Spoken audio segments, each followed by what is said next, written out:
And so I go outside and I wash my face in the snow in the morning, and it wakes me up, and it definitely feels like winter out there, 25 below.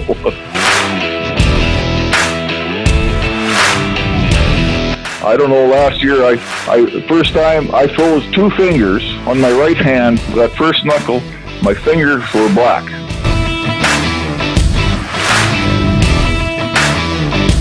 No, if you've got 11 kids, I'll tell you, you don't have to talk about anything, just about them. I'm Tom Kelly. And I'm Shelley Johnson. And we're here with you for a brand new show with Alex Debogorski. This is Taillights. Welcome in, everyone. We're with Alex Debogorski, and this show is all about his stories. He's been a driver for 50 years. You know him best from the History Channel show, Ice Road Truckers. Let's jump right in. And welcome into TNCRadio.live. This is Taillights with Alex, and help me with your last name here, Debogorski, and I'm saying that right? Oh, perfect. It's phonetic.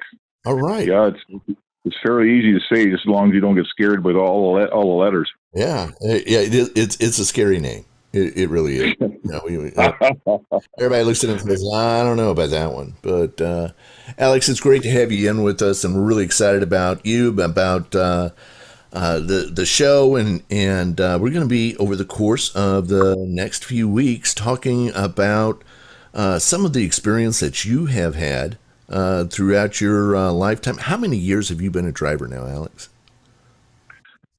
Well, probably, I started driving probably, it's hard to remember. I'm thinking about 1972. Okay, so close to 50 years? Is that what it is? Yeah, 72 to, we're almost about to 2022, so that would be... Okay, yeah, it's close to 50 years, yes, sir. Wow. And so I'm imagining over that time, you've probably had an interesting story here or there that you can share with the listening audience.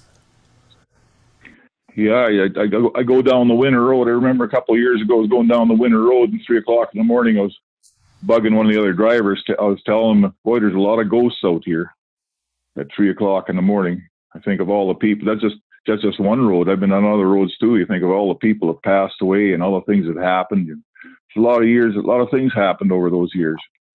Well, let's go back to the beginning and all that. Well, did you at some point plan to be a driver, or did you just kind of fall into it? How'd you get started in all of this? No, I had no plans. I was supposed to be a lawyer, doctor, or Indian chief or something like that. My mom was bound determined I was going to get a proper education, go to university. My dad too, but I started out kind of being my mom's pet until she passed away when I was 12 years old. Then my dad decided I had to be retrained now that she was gone. And he was an old, he was a sergeant he finished the Second World War as a sergeant with the British military. But anyway, he used everything he knew in his power to straighten me out, I guess. And I got married when I was 18, and people say, "Oh, it used to be easy to get a job," and I said, "It wasn't easy. I had 16 T4 slips the first year after I was married, 16 different jobs. So I was the last guy hired, the first guy fired, laid off, or whatever.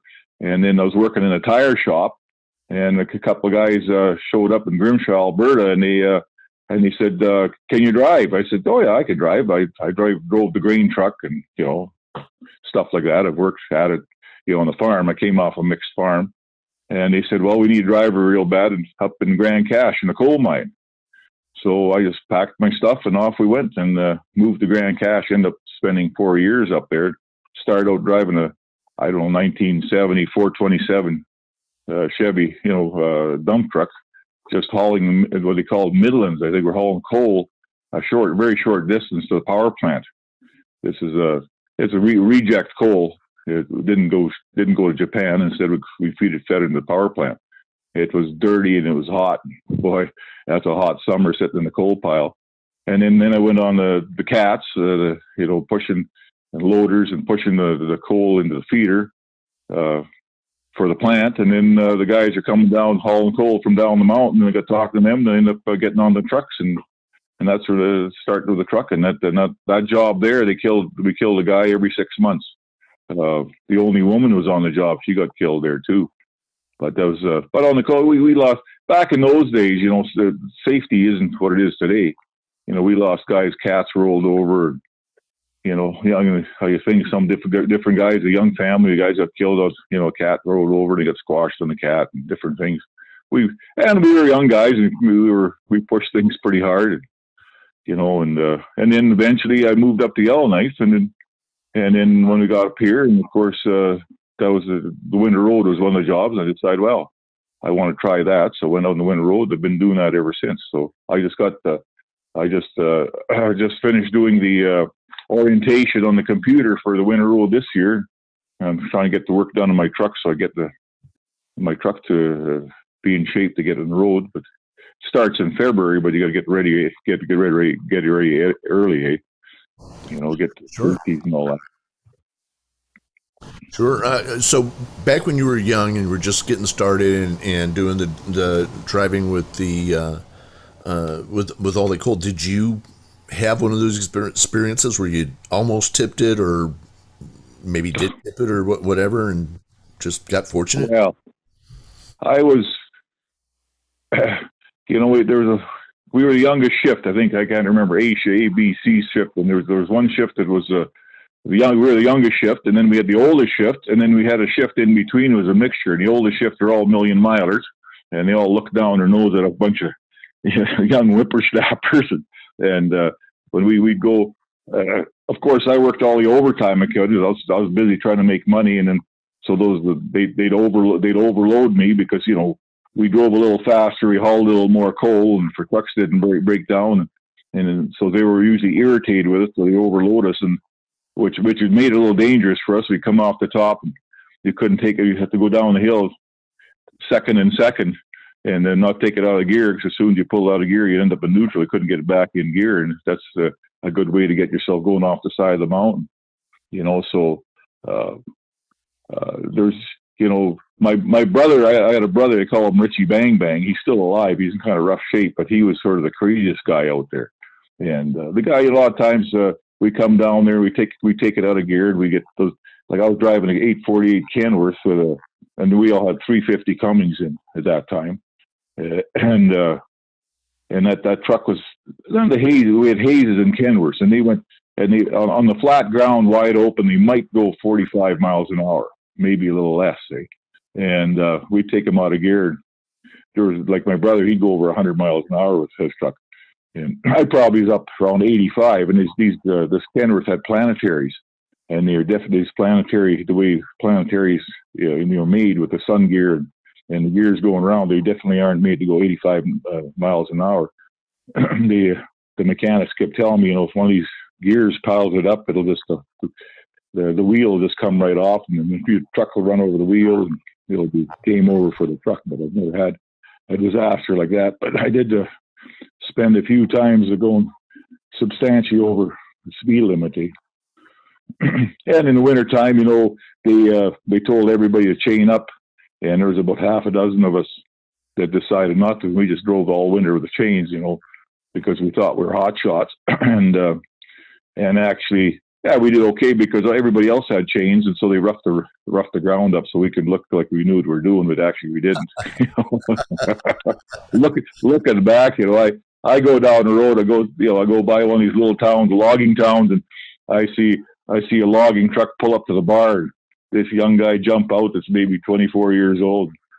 And I just shake my head as I go by. I said, I'd like to stop, tell him how full of shit he was. Like, you don't know how much trouble you're going to cause yourself in your life, The smart ass jumps on the truck to go in for a beer. Said, yeah, I see me doing that before, way a long time ago.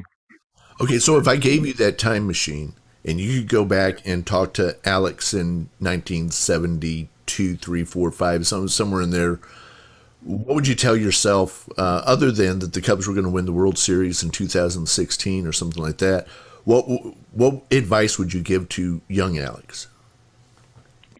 Well, I think I'd be mostly concerned about my family, because you remember I got married in '72, and I tell myself to be more particular about looking after the needs and the wants of my wife, number one, and number two, spend more time with my kids.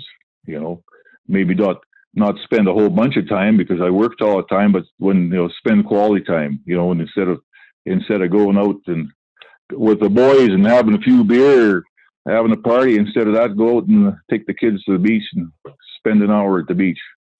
That's what number one thing I'd have told myself. I'll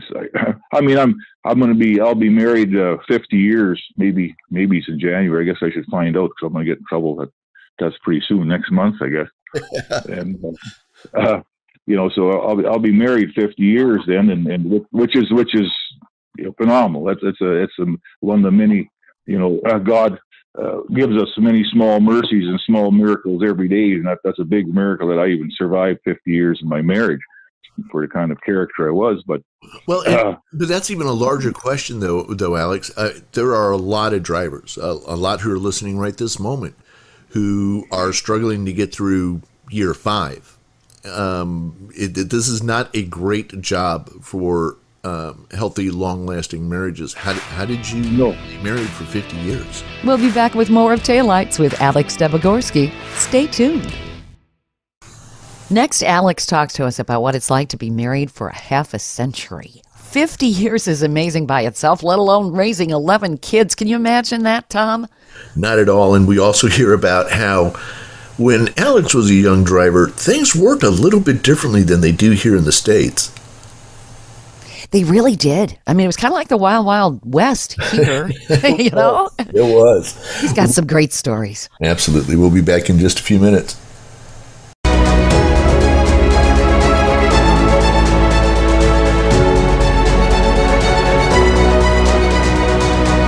Kathy DeCaro is nothing short of amazing.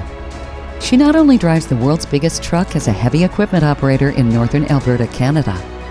She's an international motivational speaker and the author of Dream Big, an autobiography about overcoming a lifetime of trauma and abuse that led to dreams of success.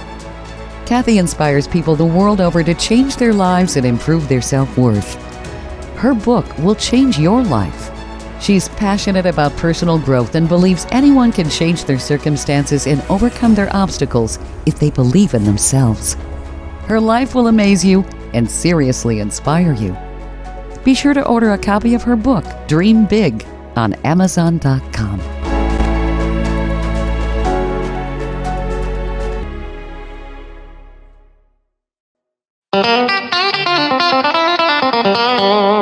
Don't miss Marcia Campbell, North America's trucking sweetheart, Thursdays at 6 p.m. Central on tncradio.live.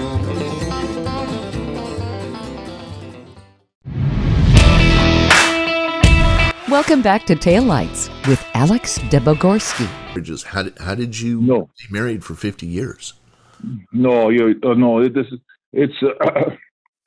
People, just the people just do not give us the credit for, the troubles we got to go through as drivers, or the things we got to do to work the long hours and not be home. And like when I was a young guy, back in, in the 70s there, and we'd go to work, and, as a matter of fact, we had a pretty haywire bunch of guys, and he's, like, I didn't even know it back then that like some of the stuff that we were doing that, I could have been party to, but I wasn't. I didn't know about it. That the guys, we'd come up up the mountain, and we sort of had there's a big shop. It was a pretty big mine, Grand Cache, and we kind of had our own mechanic. We'd come roaring up in a big cloud of dust and run to the shop and wave to the mechanic. The mechanic come out and set up our brakes, and off we go, because we're just burning our brakes up. We'd end up with no brakes most trips, and they'd cool down and they'd work again. And it turned out one of the guys was telling me they knew the warehouse man, And he said a bunch of the guys would come and they'd bring a couple cases of beer and they give it to the warehouse man. So after they went over to the mechanic, got him to set the brakes, they come down to the warehouse, they blow the horn, the warehouse man had the beer in the fridge. He'd run out and give him hand the driver a beer, and they'd go down the hill. They'd have a cold beer on the way down. You know, it was about a 1 hour trip to go down, drop your load, and come back up again. I didn't know we were even doing that, so I didn't participate in that one.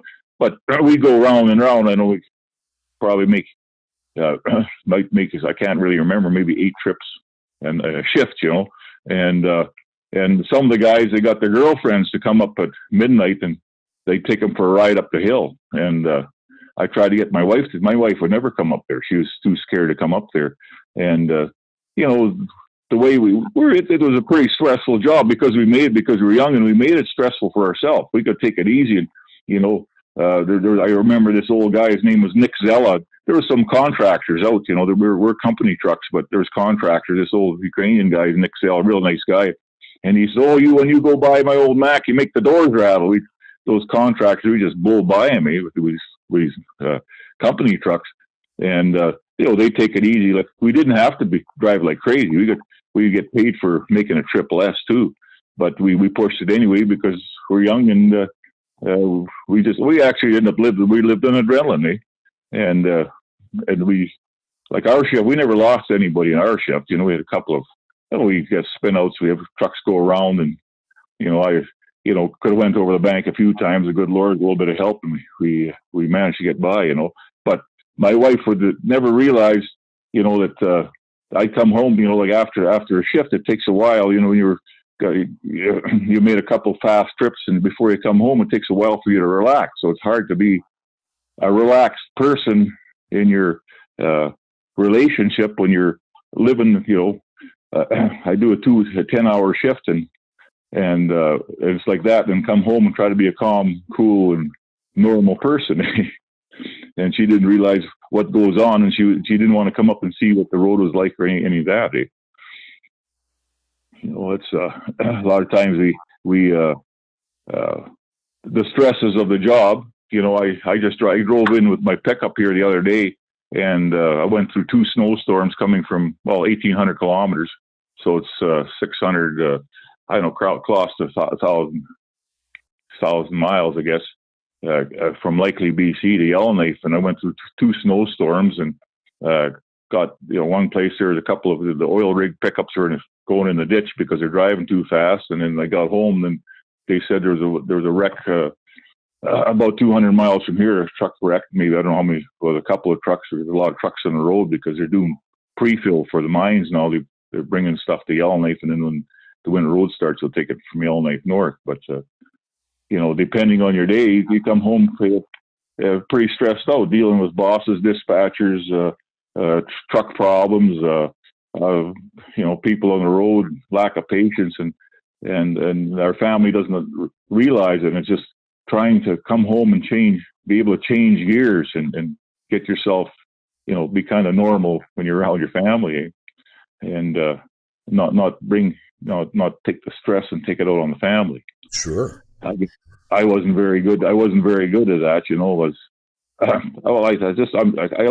guess I caused myself problem, and then I come home and figure, well, if the bar is open, head down to the bar and have a couple of beer, and every once in a while, a couple of beer turn into a big bash, and you know, that doesn't help our relationship. You know, I've got all these pictures. You know, I was fortunate. We had 11 children. I got, I don't know, 17, maybe more grandchildren now. Wow.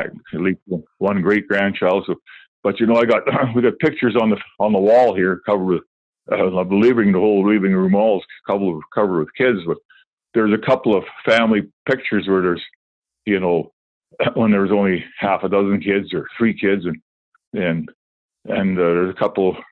And a couple of people in the picture look kind of sad, you know. Probably had an argument with my wife about having the picture taken, and I was looking at that, and I was young at the time. I thought, you know, that makes me kind of sad that I sometimes come home and get an argument with the family when it really was the argument was about nothing. It wasn't even worth having an argument. I've been just as good if I could control myself and give them all a hug and tell them I love them, and that was it, you know. But that's, I guess, especially for young families, for drivers to keep that in mind. Try not to bring this, you know, like 40 years later, looking back, it was nothing. I can't remember what the argument was about. You know, the time the guy figures a big deal, but to say just put that away and try to be normal, try to be decent to them. Yeah, you know. Yeah. I guess you could say that's all you're going to keep them around. That's all you keep your farming their own. But all the arguing chases them away, and you have to go do it again. Keep doing it over again, I guess. Exactly. At what point, or did you decide, that you're going to make a career out of driving truck? I don't think I ever decided to do that. I just kept on doing it. Okay, fair. You know, I do a lot of things. You know, I have lots of interests, and you know, all these years later, I don't consider myself a truck driver, which is kind of ridiculous, because every time, you know, you keep going and doing it some more. You know, I've got about 100 cars in my yard. I don't know, probably got half a dozen loaders and a couple excavators. I was in business for myself. I made topsoil, but you know, and of course I dumped trucks. I had 5 employees at one time. Not a big deal, not for that long. And it turned out that, you know, I made more money, but then my old junk was all broken down. I'd spent all the time fixing it, so I decided I tried to work with my own junk and break my own stuff, and instead of letting other people break it for me.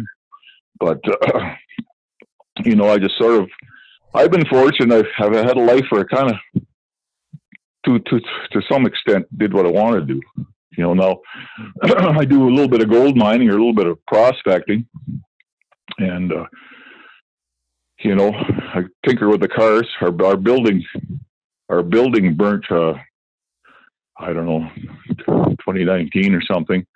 So I don't have a building. So right now, it's 25 below here Celsius. So it's, you know, it's probably around 18 below Fahrenheit, and it's too cold. I got to work on my truck, and it's too cold. I don't know. I might try to work outside, but it is pretty cold to go working outside this temperature. It's good temperature for freezing the road for winter road, but not a good temperature working outside. That's for sure. Sure. You know. What are you guys expecting as far as is this going to be a particularly cold winter, or all the winters at that far north, are they all basically the same, or are some better or worse? I don't know. We'll be back with more of Taillights with Alex Debogorski. Stay tuned. Hi, I'm Dr. Christopher Cortman, and now for the Mental Health Minute. Can people really change? I mean, should you even bother getting into therapy? It's expensive and time-consuming. And for what? Can you really change? Years ago, I had a graduate school professor who said, people don't change unless it's too painful not to. Is that true? Well, in my experience, not all the time, but it's pretty good. Because change is often motivated by pain, by some kind of discomfort, by something that hurts deeply, something that frustrates us, and therefore motivates us to take on a challenge to change something. So what can we change? Not other people. Oftentimes not circumstances, not the weather. What we can change is our perception of things. We can change our behavior and our responses to people and situations. And we can also learn how to let go of painful things from our past. Those are things that therapy can really help you change.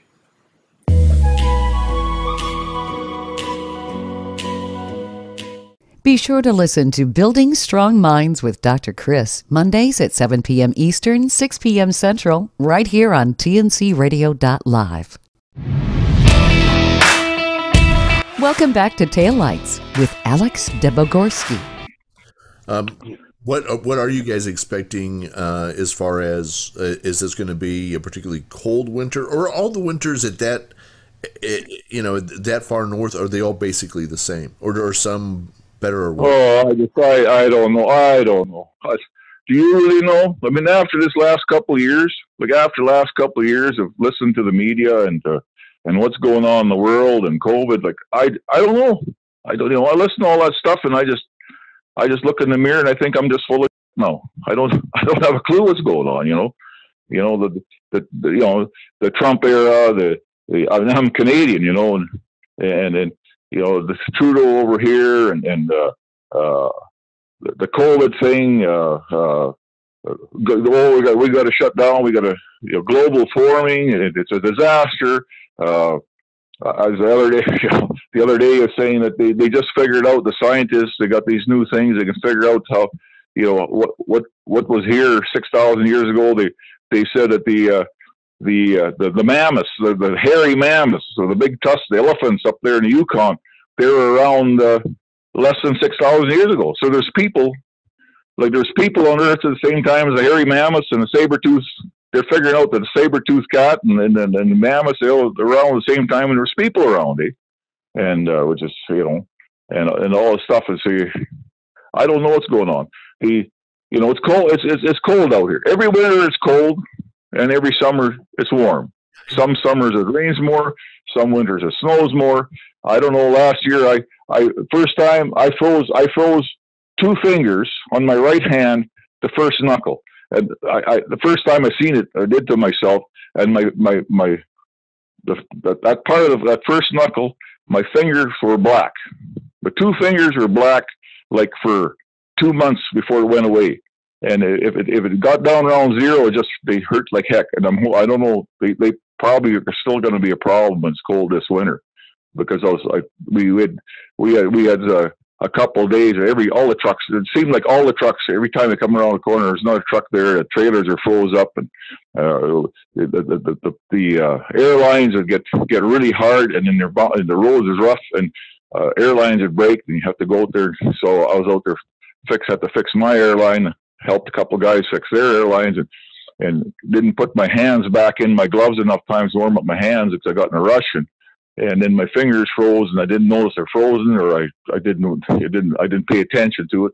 Fixed the airlines and froze the fingers so bad. But it was cold. Maybe it wasn't as cold, and they keep telling us that it's like the temperature's warmed up by 1 degree, or the temperature's warmed up by 5 degrees. Well, when it's 40 below and you're freezing your ass off, laying on the ground under a truck, like 5 degrees is like nothing, Right. 5 degrees, you might notice 5 degrees, like from 35 below to 30, like around 30, you can feel it, from 40 to 30, you can tell the difference.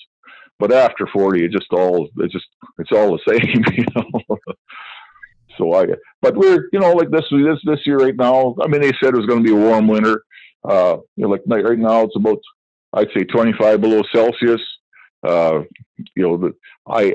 know when I came across the Mackenzie River, which they finally built a bridge over it the last few years. There was no bridge. We had to wait for the ice to cross the river, and we had to wait for the ice to be. There's open water, so that hasn't frozen yet. So I expect there's open water in the river. There might be some open water in Great Slave Lake, because Yellowknife is on the north shore of Great Slave Lake, and it's roughly 150 miles long and 100 miles wide. It's one of the bigger inland lakes in Canada, and it's 1,700 feet deep. It's equivalent to Quesnel Lake in BC, two of the deepest lakes in Canada. But it definitely, like in central BC, likely Williams Lake, it's snowing over there, and it's 10 below at night in Celsius, and it kind of looks like winter, but it doesn't feel like winter. I come home, it's 25 below. It feels like winter. I got up late, because I come home a couple of days ago. I'm still trying to get over the drive. And so I go outside and I wash my face in the snow in the morning, and it wakes me up, and it definitely feels like winter out there, 25 below. So I don't know, but like I say, how do you personally measure that 1 or 2 degree temperature change in the world? You know, Yeah. they got in BC, like right now we got all that. As a matter of fact, I had a lady I was talking to her in BC this morning, and she was complaining that Biden didn't want to do anything about. They got all that flooding down by Vancouver and that area around Vancouver, and there's one of the major rivers is coming out of the northwestern states, eh? And Biden doesn't have to set up any flood controls on it to help out Canada, so the water comes down because of all the rain in the northwest, and it comes down into Canada, and then it feeds into a bunch of rivers in that area in Canada from Fraser River, and everything floods, and it's wiping one of the main agriculture areas in Canada with the water. That's what happened this year. Now they had landslides, and the roads are closed, and like she has to go to these doctors in Kelowna for cancer, and most of the roads can't travel on them because of landslides and the damage done to the roads. So it's another complication. You got COVID, tying up the hospitals. Now you got landslides and floods tying up the highways. Eh? Yeah. Yeah. And then they tell us it's global warming. Well, but then we sit there looking at television and stuff like that, and like what can you believe? Exactly. Alex, you kind of went by something there kind of quickly. I want to go back to it. How often do you wash your face in the snow? When I was a kid, that's a long time ago. So when I was a kid, 60-some years ago, we lived in northern Alberta. And, we had an outhouse, and we didn't have running water, no electricity, and the outhouse, I don't know what is it. Well, it's probably 200 feet. So it's quite a ways from the house, because my mother was pretty particular. That you don't want the place smelling like poop all the time. So the outhouse was quite a ways away. But you talk about lazy kids. Oh yeah, boy, the kids are lazy nowadays. They weren't like that. Yeah, right. I'd get up at night. I was too lazy to get dressed to go to the outhouse, but I had to go to the outhouse. So and we didn't have like a pot or a pail or something in the house to go to the bathroom. We just have to go to the outhouse. So I put my pants and my shirt on, and bare feet, I'd run like a son of a gun to the outhouse to do my thing, and then try to run back before your feet start to burn at 40 below. And I always had trouble waking up in the morning. I get up in the morning in my shorts, I run outside, so I take two armfuls of snow and dump it in my face and down my chest and rub it in, and I run back in the house and be just gasping. That's how I woke up. So as far as I don't do it too often, but I find in the winter time, because we got the the furnace turned up in the house, and the house seems to be over. There's a basement and upstairs, and I got some grandkids and kids down the stairs, and so you have to turn up a little bit warmer so it stays warm downstairs, and it's just like it's a little bit too hot, and then it's hard to wake up in the morning, and so and your water, like you go wash your face in the water isn't very warm because you're keeping the house so warm all night. So you go outside, and if you can't wake up, dump some couple of handfuls of snow in the face, wake you up. So once in a while, I don't do it all the time anymore like I did when I was a kid. Yeah. Wow. I can't. I live in Houston. We don't get a lot of snow down here, and you're my sister. My sister lives in Corpus Christi. Yeah, I got a sister in Corpus Christi, Simone, and I got a brother up in a place called Fruita, Colorado. I think they might have both. I think they might be American citizens now. I think they might have voted in the last election. It didn't help, but they did anyway.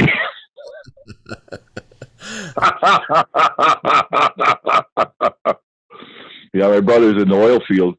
He worked for a company in Alberta and in Canada, and then American Concern bought out the company. They bought him too, so he's been down there for ages. And my sister, her and her husband, he was out of Toronto. He's in radio, and they always wanted to be Texans. So in '92, her husband and I drove down. We did a 5-week trip in the States, and he went door to door to all these radio stations to get to get hired so he could move down to Texas so he could be a Texan. And and eventually he did. They end up there, and American citizens.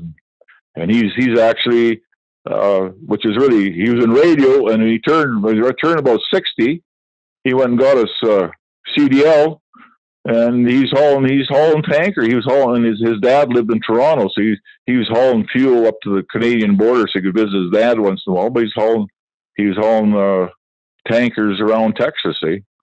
So kind of a little bit late to get a CDL, but that's what he did. And he's a real good driver. Like when he drove down there, like through the cities, he always drove the car because he liked driving in the cities. I wasn't too good at the city driving, but I came home with I still have it. I got a 70. The car we took down was a 1974 Cadillac Fleetwood 4-door Cadillac, and it's got a spare tire on the back, like Continental kit, like real Continental kit on that 74, and I got a set of 6-foot bullhorns on the front. I always I tell people we were the 2 last white guys to get out of Juarez alive. we spent some time in Juarez back in '92, and I bought the bullhorns in Juarez and put them on the car, and they're still on the car now. And I thought, well, maybe that one they're broken. Some guy from Texas actually send me up a new set of horns. But I got a new set. The horns are wider than the car, and that's a pretty big car. It's 6 feet wide for sure. But that car could tell us a few stories too. I bet it could. We were everywhere. We were in Mardi Gras, New Orleans. So that would have been '92. We must have left. Yeah, this would be spring of '92, so February roughly. We were at the Daytona 500. Well, that was after Mardi Gras, of course, and we managed to get past the police blockade. So we drove in with our car, and we were what's the main street there in Mardi Gras where all the action is? Bourbon Street. Bourbon Street. So then we got, we did the whole thing with all the ladies up on the balconies, and the guys throwing the beads up there and getting them to showing their boobs. And I thought, holy mackerel, what a kerfuffle that was. And this guy, like I was imagining sending my kids down to Bourbon Street for a cultural experience. What a cultural experience that was. Anyway, so we got bored. And we noticed that Bourbon Street's just packed. I think they might have said that you get as many as 1 million people in there. But it was just packed. And every once in a while, somebody tried to drive a car across Bourbon Street. And it took the car like an hour. They'd be nudging their way into the crowd, and nobody'd move. So I was getting bored. I told Kelly, my brother-in-law, I said, let's go get the Cadillac and see how hard it is for us to drive through the crowd on Bourbon Street to cross the street. And so we got the Cadillac out there, the 6-foot horns on it. It's a baby blue, white roof, and the Continental kit in the back. And we had the stereo cranked right up. We were playing Hank Williams Jr. if the South had a 1. As loud as we could play it.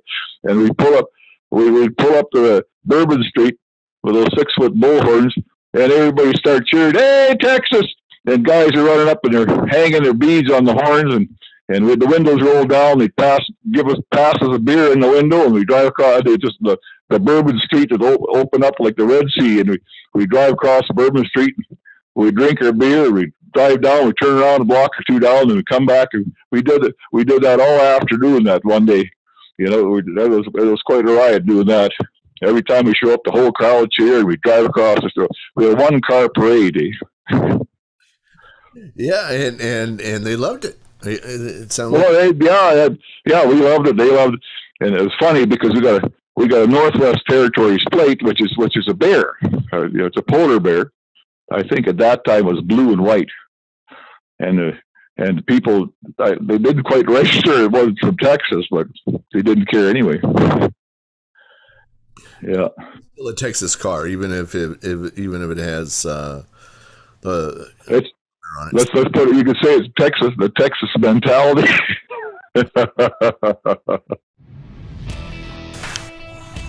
Tom, Alex is a seriously amazing person. He's an incredibly generous man of faith who does his own outreach for people.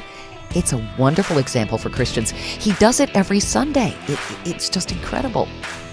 It is. And I think there's some prizes coming up here. I was amazed. Yeah. He really took us by surprise. And it's something that most people don't do. And I love the insight into Alex. I mean, he's just a multidimensional person, and I'm thoroughly enjoying talking to him. Absolutely. We'll be back with more of Taillights with Alex Debogorski. Stay tuned.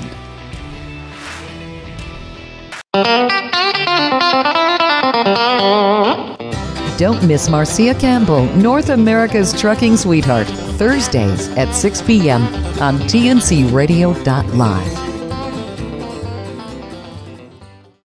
Yeah, we went to Jetty Point. We see the Titan II rocket. We saw a Titan II rocket take off. We were at the Houston Stock Show and Rodeo. We went to Daytona 500. That was probably, I don't know how many thousand miles we put on that car. We're gone. I think we're gone 5 weeks. But we see just the way it worked out. We were Houston Stock Show and Rodeo, and we were in the Detroit Auto Show also. I might have been a couple weeks earlier or something going through Houston too. But my sister's in Corpus Christi. Went down to see her too. Yeah. Well, and then of course we did. It was a few years ago. We did the book tour. We had that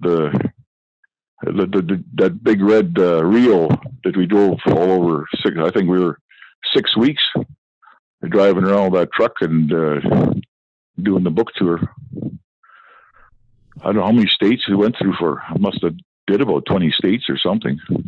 So you were talking earlier, 11 kids. So out of 11 kids, have any followed in Dad's footsteps and gotten into truck? Yeah, right. Yeah, right. Yeah, I got one that thinks he's the smartest one in the bunch, and he's got his master's degree in environmental science, and he's got a big tech. He makes more money in a year than I probably made in 5 years at least. But he got his license. Like he got a CDL, and he's going to go drive in the winter road. And I said, "You're way too lazy to do that. You'll never do that." And he never did. He had his license. I think he let his license go because he didn't feel like going and get the medical and do the thing every couple of years. So yeah, there's just one. The rest of them, no. I got a couple. Well, he's a environmental scientist. I got two boys. Well, I had two boys that are Ford mechanics, which is kind of funny because I had two uncles and they were Ford mechanics, Ford Mercury, and I got one of them is a Ford mechanic in Yellowknife, and one's a Ford mechanic he was, now he's working Fulton Tire. He's a Ford mechanic in Whitehorse in the Yukon. Then I had one boy, he was a finning mechanic, so he worked on cats at the mine, and he passed away here a few years ago. He got this horrible disease, ALS, and then as it turned out, he lived his final time in a wheelchair. He was like Stephen Hawking. He used his eyes. He had to use a computer, so the computer talked for him.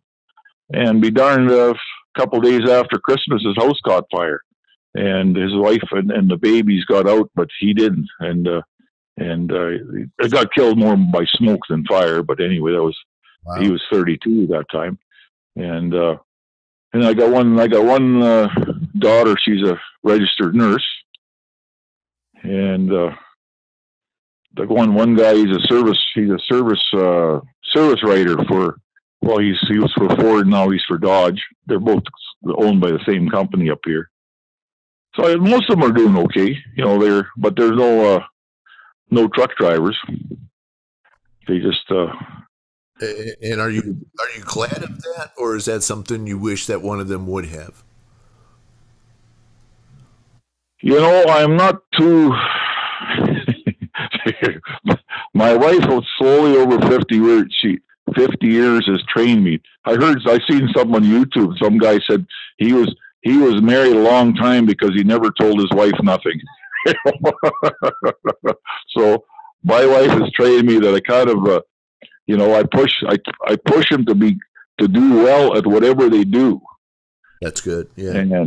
And I push them to do lots. Like I always work lots of hours. Like I always tell them, I said, maybe they don't listen to all my stuff, obviously, but like I said, the first 8 hours a day, when you go to work and you just work 8 hours a day, you don't make any money. You just break even.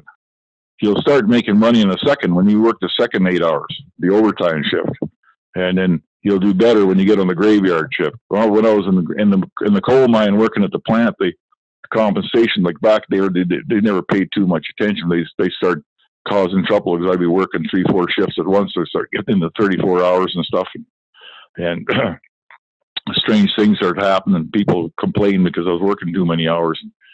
I'm probably a danger to the rest of the crew, but I worked a lot of hours to get ahead, and then I got the business myself. Same story.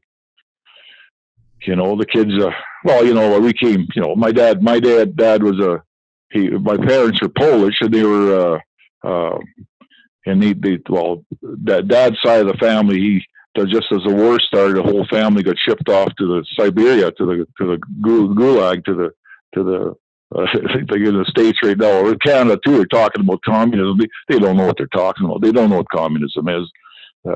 The dad and they showed up at their door and they said, "You got 15 minutes, take whatever you want." And they load mom, grandpa, grandma, the kids. They load them on the train and they ship them north. And they went right to Siberia. And I mean, it's sometimes like terrible. I heard one story just recently, and it's hard to believe. Like my grandmother, she was just a little. Like one of the first goals when I was a child was to be as tall as my grandmother, and she was just over 4 feet tall. And I think she went through 2 world wars, and then the concentration camps, and goodness knows what else. And the story went so the women were separated from the men, and in Siberia there, and she so they had a little 4 women in the whatever most of them had a dirt floor, and they lived in a shack, and like everybody was starving, and the guards kept a really close watch on the food, which was basically grain, and if you took any more than you're supposed to, then they'd take you out and you'd be treated accordingly to make an example for you to the rest of the community. And so my grandmother stole a handful of grain, the story goes, I recently heard. And the guards, they kept close, that they realized that handful of grain is gone. So they come in and they said that, who took the grain? So my grandmother blamed it on a different lady. And they took her out and they said they cut her breasts off and threw her they raped her and threw her in a ditch. And,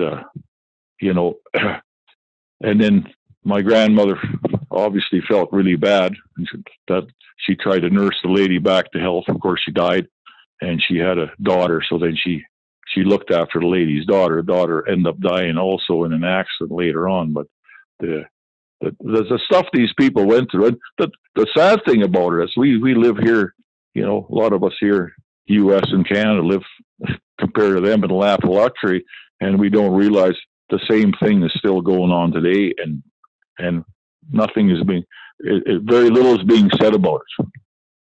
Things are happening in the country, and our governments are because of money and power. Yeah. We are supporting it and not going against it. And it's unbelievable. This is, we're talking 1930s, and here in 2021, the same thing is happening to people, whether it's maybe in Africa or in China or goodness knows, in different places of the world.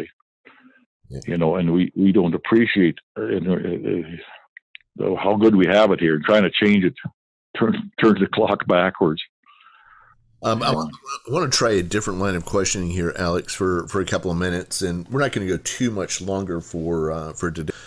Is it okay if I ask you about God and what you believe about God? Is that all right? Oh, yeah. God is, I don't know. My life, God has been in my life all my life. And I don't, I've been, I'm a Roman Catholic. I consider, practicing Roman Catholic. I'm anti-abortion. I believe in going to confession. I believe in the Catholic Church and their sacraments. But over time, one time a few years ago or a number of years ago, I used to go to the Catholic Church, and then in the evening I went to the Anglican Church. And then we did prayer and praise, and then I ended up on their prayer teams, and then at times there was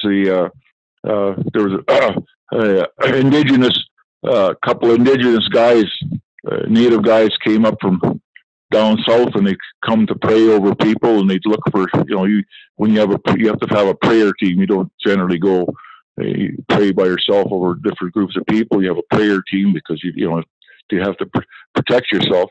And they'd come, and some of the times they'd get me, and we'd go, and they'd have a service, and I pray with the Pentecostals. So, and then because I got involved with them, and then I got involved in these different, some of these prayer ministries, then I had a real desire to work in the prison or in jail, and so they had in the Catholic Church, they had a ministry that you could go work in the jail. And so I do that. I go on Sundays, and went to those other guys. They told me how to do it, and then I went for a lot of years because they wore the one jail out and built another one. And I go on Sundays, and I go and I pray with the guys. You prayed either in the general population, like the guys that are in jail, but they're kind of the general population, or I go and I pray with the guys who are in lockup and segregation, the guys that may be sick, or guys in remand. Usually the guys are having the toughest time. They're in on remand. They don't know if they're going to be charged. They don't know if they're going to jail or not going to jail. So I do a service for them and pray with them, and then did that for a lot of years. And did you find that? Pardon me? What was that like? Was that rewarding, or was it frustrating, or how? Oh, well, it could be all the above, but most of the time, very well. Most of these people, especially repeat offenders, are really. I don't know if you want to say they're close to God or God's close to them. God's around them. God is close to people that are suffering. God is close to and so you might be suffering mentally, you might be suffering physically in different ways, and some of them were a little bit misled. Some of them, they read the Bible, maybe took things a little bit, so. A lot of times, most of the time I went there, I swear they gave me more than I gave them. So but we're not, like, I'm not doing nothing. I'm making myself available so God, Jesus Christ, God would work. The Holy Spirit would work through me. It's not that I can do anything. Yeah. So fantastic. Thank you so much for being with us today, Alex, and we'll be back. Week, of course. I appreciate you giving me the opportunity to talk, and God bless all you guys and girls, and stay safe, and happy COVID. What else can I say? We're going to continue our conversation with Alex next week with more great stories. I can't wait to hear them. I wanted to mention, don't go away. There's more great stuff coming up. Coming up next is a show I co-host with Kathy Tuccaro called Women Road Warriors. Kathy's a heavy hauler in the oil fields of Canada. She's an international motivational speaker and the author of Dream Big. She helps women and girls get inspired and empowered. Women Road Warriors is a talk show where we feature fantastic guests, experts, and celebrities, along with women trailblazers in trucking and other industries. Our show covers all kinds of topics. It's informative, uplifting, and entertaining. It's coming up right after 7 p.m. Central, 8 p.m. Eastern, so stay tuned.